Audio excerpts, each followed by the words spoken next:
So today I want to explain what happens with the empath and how the empath start transforming himself or herself into a secondary psychopath or a borderline. So narcissism can take an empath to be to change, and they will have borderline personality disorder. So the empath looks at the narcissist and creates a fantastic person, a person that is only created in her or his mind. So there's this idea that the empath capture about the narcissist and creates a fantasy person. And then the narcissist, in the other hand, looks at the empath and also creates this fantastic person, this avatar. So let's call them avatars.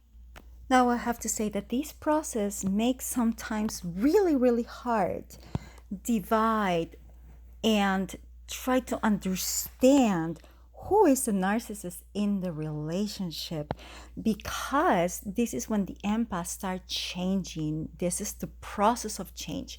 That's why at the end, the empath, it starts asking herself or himself, am I the one that is the narcissist? This is why.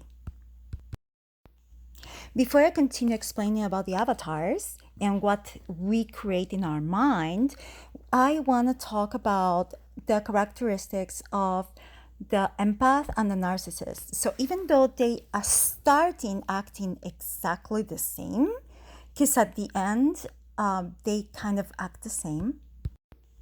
The empath has a very big heart, and the empathy is really deep. And this person feels overwhelming emotions.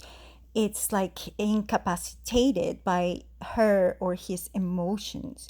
It has like a lot of emotional dysregulation, and feels their feelings really deeply. The narcissist, on the other hand, has only cognitive empathy. So he doesn't feel the emotion. He just knows what is it about, but he cannot feel it. The problem with the narcissist is that they only have negative emotions. They have very raw negative emotions in their heart. Envy, anger, rage. They don't have other type of emotions. So let me talk about the avatar that the empath, that after all of this relationship is going to become a secondary psychopath or a borderline. The characteristics that she forms or he forms in his head about this person is very different from what he really is. So she starts in the relationship, she starts understanding that the avatar that she had created in her head is different from the real person. And this creates a very awful anxiety. It's this knowledge that the person that she created in her mind is not the person that is there. Is called fragmentation. And it's so hard for a person to experience these two objects in one. So, in one hand, the empath has that avatar in her mind, maybe because she chose to see this person that way, or because the narcissist mirrored her. And then she has also the real partner that doesn't have anything to do with the avatar that she created in her mind. This creates cognitive dissonance. And then, because there's no consistency, there's no object consistency, she starts getting really scared and terrified, because there's no constant. There is not this dependable partner. And she's flipping from one avatar to a real person. Now, let's talk about the avatar that the narcissist created. So, the avatar that he created, he is going to only interact with that avatar, not with a real person. So, because he is the only one that exists in the world, so he cannot communicate with anything else but this avatar that is created in his mind. And this avatar is so perfect, so perfect, so perfect that you will never ever be able to qualify as that perfect avatar that he had created in his mind. You will never be able to be just like that perfect avatar. And you know why? Because he had created this avatar that is absolutely perfect because he is perfect. And you are a continuation, not you, but the avatar is a continuation of his perfection. The avatar that the narcissist created is absolutely perfect. So it's unconditional, has unconditional love for him. It's like a motherly kind of unconditional love. So no matter what he does to you, you should, in his mind, this avatar should love him no matter what he does. Now, this is the interesting part about the avatar that the narcissist has created for himself, is that there's a moment that she's so perfect, so perfect, so perfect, so wonderful, so amazing, so sweet, so kind, so so perfect that they start feeling bad. They they they created this avatar that is all goodness, and if they feel bad, that means that they are not absolutely perfect. And they need to start attacking the avatar because that avatar makes him feel that he is not God, not perfect, not powerful, not good enough, not compassionate enough, not kind enough. And so what he will do is he will start pushing and pushing your buttons, so he forces you to misbehave, to react. So it's reactive abuse, right? So you will react in anger, you will react in tears, you will react begging, you will react, and then he can feel actually that he's better than you, that he is again all goodness, and that's why he always will be the victim. So when you start asking the narcissist that you want to stop this avatar role and you want to be the wife, the one that wants a type of commitment, companionship, teamwork, then he will absolutely react to this.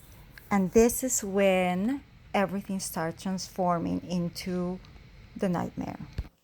Now, let me explain you a little bit more about the avatar that this empath has created. Now, the problem is that if this empath comes with a background of insecurity or any type of borderline issue, then the object that she is observing, that she loves, that she like, this avatar that she created, she will go into that relationship thinking and assuming that he will abandon her.